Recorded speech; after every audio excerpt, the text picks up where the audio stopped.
Welcome back to English Global Podcast. I'm your host, Linda, and joining me today is George, an expert in American accent coaching and a linguistic enthusiast. Welcome, George. Thanks for having me, Linda. I'm thrilled to be here and to talk about something I'm passionate about, helping people learn the American accent. Let's get started. One of the most distinctive features of the American accent is its clear, elongated vowels. Can you explain why this is so important for learners? The clarity of vowels is a hallmark of the American accent. When you think about it, vowels are the backbone of speech. They carry the weight of meaning in many words. To really sound American, it's crucial to pronounce these vowels distinctly. For instance, let's take the word cat. In American English, the vowel sound is pronounced as A, which is quite different from many other languages. An exaggerated vowel stretching exercise can really help here. You can practice by saying sounds like ah, e, and oo, holding each for about 3 to 5 seconds. That sounds like a great exercise. How should someone go about doing this vowel stretching? It's pretty simple. Start by slowly cycling through the vowel sounds, I, E, A, O, U. As you do this, pay close attention to the movement of your lips and tongue. For example, when you say E, your lips should stretch wide and your tongue should be high in your mouth. This exercise not only warms up your vocal cords but also helps develop muscle memory for clear vowel pronunciation. Over time, you'll find that your vowels become smoother and more precise, which is essential for sounding natural. That's really insightful. So, if someone were to practice in front of a mirror, what specific things should they focus on? Well, in front of a mirror, it's essential to monitor the shape of your mouth as you produce different vowel sounds. For example, when you say ooh, your lips should be rounded and protruding. You should also be aware of your tongue's position. It should be high and towards the back of your mouth. By watching these movements, learners can ensure they're articulating the sounds correctly. Over time, this visual feedback will help them adjust and improve their pronunciation. It seems like a very hands-on approach. Now, what are some common mistakes that learners might encounter when trying to adopt the American accent, particularly regarding vowel pronunciation? One common mistake is transferring vowel sounds from their native languages. For example, if a learner's first language has a different vowel system, they may unintentionally use those sounds when speaking English.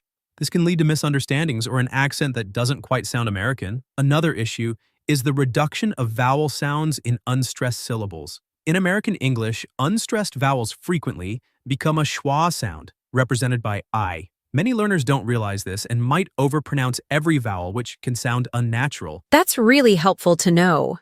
So, for someone just starting out in their practice, how would you suggest they structure their sessions to effectively incorporate both vowel stretching and addressing these common pitfalls? I would recommend starting each practice session with vowel stretching exercises. Spend about 5 to 10 minutes solely focused on those elongated vowel sounds.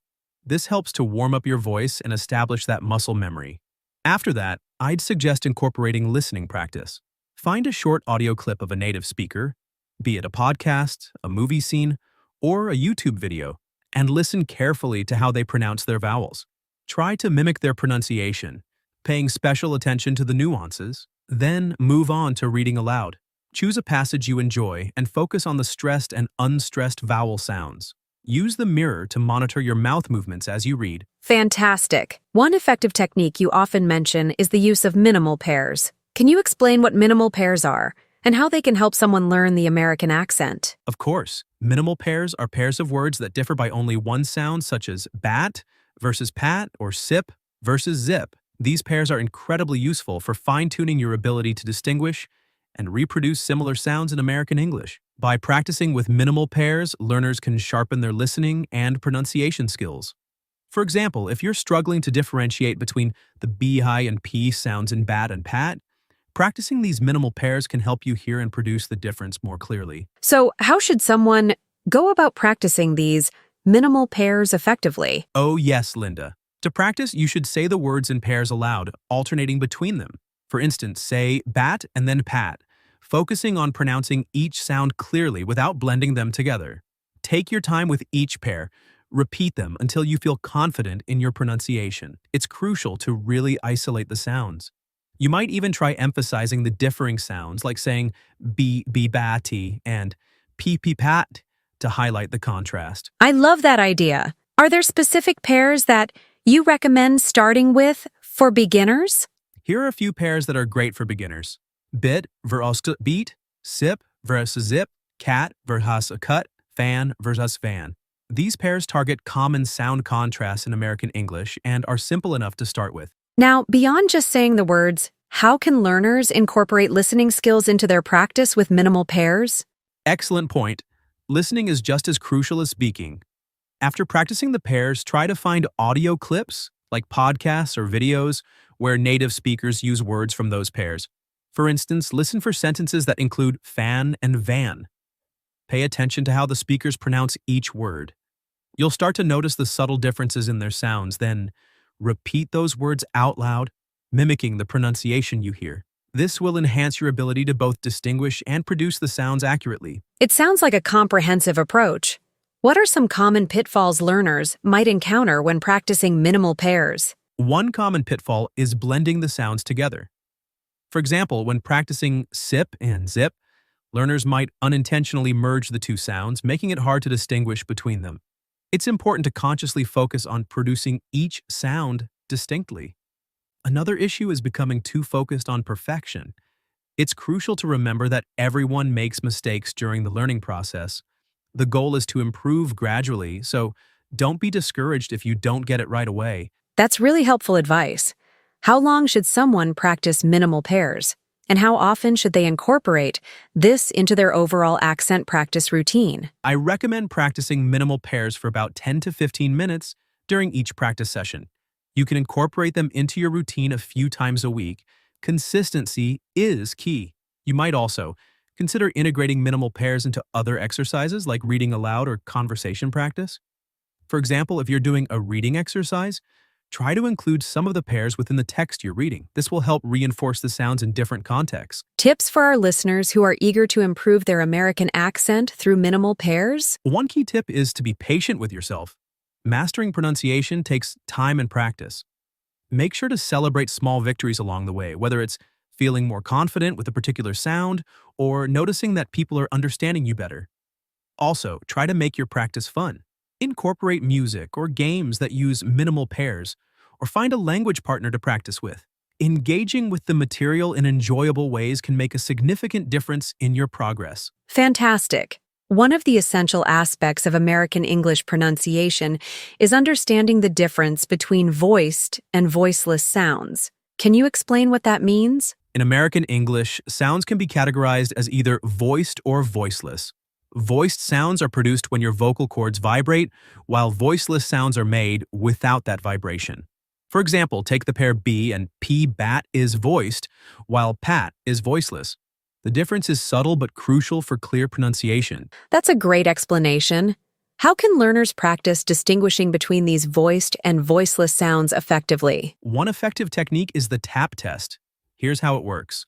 Place your fingers on your throat and alternate between saying words with voiced and voiceless sounds. For instance, you could start with pat and bat. As you say bat, you should feel a vibration in your throat because it's a voiced sound. In contrast, when you say pat, there's no vibration. This physical feedback helps reinforce the distinction between these sounds, which can be a common hurdle for ESL learners. Those are great examples. Besides the tap test, how can learners further reinforce their understanding of voiced and voiceless sounds in everyday practice? Good question. After doing the tap test, I recommend incorporating these sounds into reading exercises. Choose a passage that contains a mix of voiced and voiceless sounds. As you read, pay attention to how you pronounce each word, and place your fingers on your throat to feel the vibrations. That sounds like an effective way to practice. What are some common mistakes learners might make when trying to differentiate between these sounds? One common mistake is blending the sounds together, which can lead to confusion. For instance, if a learner says bat and pat without clearly distinguishing between the two, it can be hard for listeners to understand. Another issue is not being aware of their vocal cord activity. Some learners might not realize that they need to engage their vocal cords for voiced sounds. The tap test is excellent for building this awareness. One key aspect of American English pronunciation is the contrast between long and short vowels. Can you explain why this distinction is so important? Vowel length can significantly impact the meaning of words in American English. For example, consider the difference between sheep and ship. The vowel sounds are drastically different in length, and mispronouncing them can lead to misunderstandings. If someone says ship when they meant sheep, it could confuse the listener entirely. That's a great point. So how can learners practice distinguishing between long and short vowels effectively? A great way to practice is through sentences that highlight these contrasts.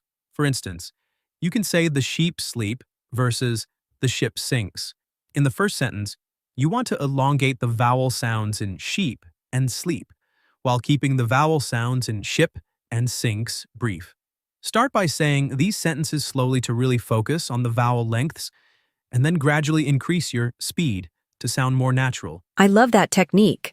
Are there specific tips for learners to keep in mind as they practice these sentences? One effective tip is to record yourself while practicing.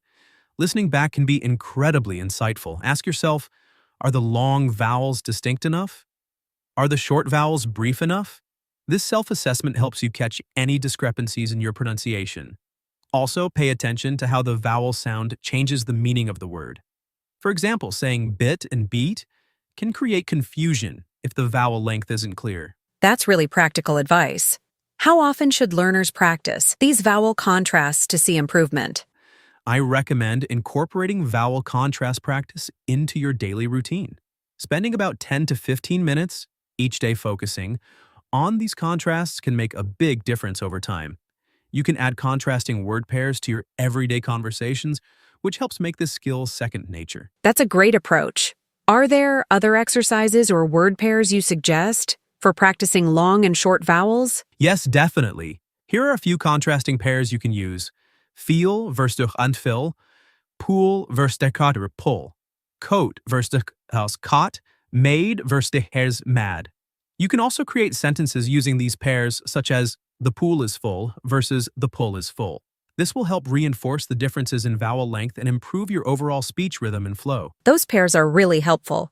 What are some common mistakes learners make regarding long and short vowels? One common mistake is not fully elongating the long vowels or conversely holding the short vowels too long. This can lead to confusion as the difference might be subtle but critically important. Another issue is misunderstanding the stress patterns in sentences. For instance, if a learner places stress on the wrong syllable in a word with a long vowel, it can change the meaning entirely. That's an important point. How can learners become more aware of these stress patterns in their practice? Listening is key. I recommend exposing yourself to native speakers as much as possible. Listen to podcasts, watch movies, or even engage in conversations with fluent speakers. Pay attention to how they use long and short vowels and the stress patterns in their speech. You can also practice reading aloud from texts that highlight these patterns, paying special attention to the context of each sentence. One crucial aspect of sounding natural in American English is word stress. Can you explain what word stress is and why it's important? Word stress refers to the emphasis placed on certain syllables within words or on particular words within sentences. For instance, consider the word contract when used as a noun and contract when used as a verb. The change in stress not only alters the meaning but also affects how natural you sound in conversation. That's a great point. And how can learners practice stress marking effectively? One effective technique is to write down a list of words and sentences marking the stressed syllables.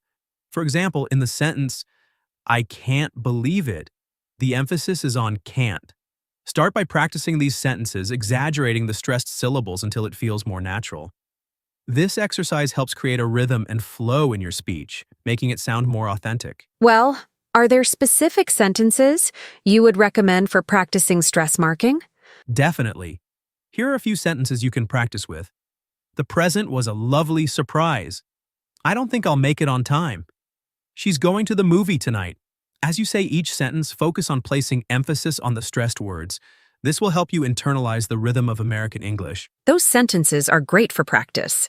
How does understanding stress placement help with overall communication? Understanding stress placement is vital because it improves your ability to emphasize key points during conversations. When you stress the right words, you sound more confident and persuasive. For instance, saying, I didn't say he stole the money with different stress placements can alter the meaning entirely. That's fascinating. Can you give an example of how changing the stress in that sentence changes its meaning? Sure, Linda. If you say, I didn't say he stole the money, you're emphasizing that it wasn't you who said it. But if you say, I didn't say he stole the money, you're implying that someone else might have said it. Each emphasis changes the focus and the implication of the statement. How can learners incorporate stress marking into their daily practice? One effective way is to practice with everyday conversations. As you speak, consciously think about which words you want to stress. For example, if you're discussing your plans for the weekend, you might say, I'm going to the park, emphasizing park to highlight that it's a special destination. You can also practice with songs or speeches, analyzing where the emphasis falls. This will help you become more attuned to natural speech patterns. That sounds like a fun way to practice. What are some common mistakes learners make when it comes to word stress? One common mistake is placing stress on every word, which can make speech sound unnatural and robotic. Instead, focus on emphasizing key words that carry meaning. Another issue is not paying attention to the stress patterns of multi-syllable words. For example, learners might stress the wrong syllable in words like decide instead of decide, which can lead to misunderstandings. Those are valuable insights. How long should learners practice stress marking to see improvement in their pronunciation? I recommend dedicating about 5 to 10 minutes each day to stress marking practice. Consistency is key. As you practice, you'll begin to internalize the patterns, and placing stress will become more automatic over time. That's completely normal. Let's start with intonation. It plays a big role in how we express meaning. For example, in American English, we often use rising intonation for yes or no questions. Can you give me an example, Linda? Sure. Listen to this. Are you ready? Notice how my voice goes up at the end? Right, it sounds like I'm asking something. Exactly. Now for statements, we usually have falling intonation. For instance, I'm ready. My voice goes down at the end. Got it. So rising for questions and falling for statements. Can I try? Of course. Go ahead with, is it raining? Is it raining? Perfect. Now let's try a statement. Say, it's sunny outside. It's sunny outside. Very good. You're getting the hang of it. Now, let's practice some specific sounds in American English, like the R and L sounds. I always find the R sound tricky. Many learners do. For the American R, your tongue should be slightly curled back. Try saying red. Red. Nice job. Now let's put those sounds into sentences. Try saying the red light is on. The red light is on. Excellent. I can hear the clarity in your sounds. Now let's move on to some vocabulary. Sure. What words should I focus on? Let's start with common phrases. For instance, how's it going? This is a casual way to ask someone how they are. How's it going? Perfect. Now let's try a more formal phrase. I would like to order a cup of coffee. I would like to order a cup of coffee. Very nice. Pay attention to the would and order sounds. They should flow smoothly together. I see what you mean. Sometimes I pause too much between words. Yes, fluidity is key. Let's practice connecting words. For example, instead of saying want to, we often say wanna. Oh, like, I want to go to the movies? Exactly. That sounds very natural. Can you try it? I want to go to the movies? Great. Now let's work on some common American idioms. They often have a unique rhythm to them. Sounds interesting. What's an example? How about, it's a piece of cake? It means something is very easy. It's a piece of cake. Wonderful. Now let's try using it in a sentence. This exercise is a piece of cake. This exercise is a piece of cake. Fantastic. You're making amazing progress. Remember to keep listening to native speakers too. Mimicking their intonation and pronunciation will help you a lot. Linda, I will. I've been watching American shows. It really helps. That's a great idea. Just pay attention to how they express emotions through their intonation. It's a great idea. Just pay attention to how they express emotions through their intonation. Like when someone is excited? Exactly. They might say, I can't believe it, with a rising intonation to show excitement. I can't believe it. Perfect. You're really getting the hang of this. Keep practicing, and you'll sound like a native speaker in no time. I really want to sound more like a native speaker. I've been practicing, but I still struggle with some sounds. That's completely normal. A lot of learners face challenges with certain consonants, especially R, L, and TH. Let's start with those. How familiar are you with the tongue positions for these sounds? Now let's practice the L sound. For this, place your tongue against the top of your teeth. Say light. Light. Light. Nice. Just ensure your tongue is touching the top of your teeth. Let's do a few more. Lock and level. Lock, level. Excellent. You're getting the hang of it. Now, for the toy sound, place your tongue lightly between your teeth and blow out air. Try saying think. Think. Good job. Now let's try these and thanks. These, thanks. Perfect. You're really improving. Remember, consistent practice will help these sounds feel effortless over time. I can see that. Sometimes I get confused when I'm speaking naturally. That's totally understandable.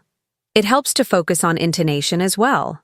Americans often use rising intonation for yes-no questions and falling intonation for statements. Could you give me an example? Sure. For a question, you might say, "Are you ready?" with a rising intonation at the end. Are you ready? Exactly. Now, for a statement, you'd say, "I'm ready," with a falling intonation. I'm ready. Great job. Let's practice a few more sentences with both intonations. How about, "Is it raining?" for rising and "It's sunny outside" for falling? Is it raining? It's sunny outside. Perfect. You're really nailing the intonation. Remember to listen to native speakers and mimic their rhythm and pitch. I will. I think I need to watch more American shows. That's a fantastic idea. Pay attention to how they pronounce words and their intonation patterns. It'll help you a lot. Thank you, Linda.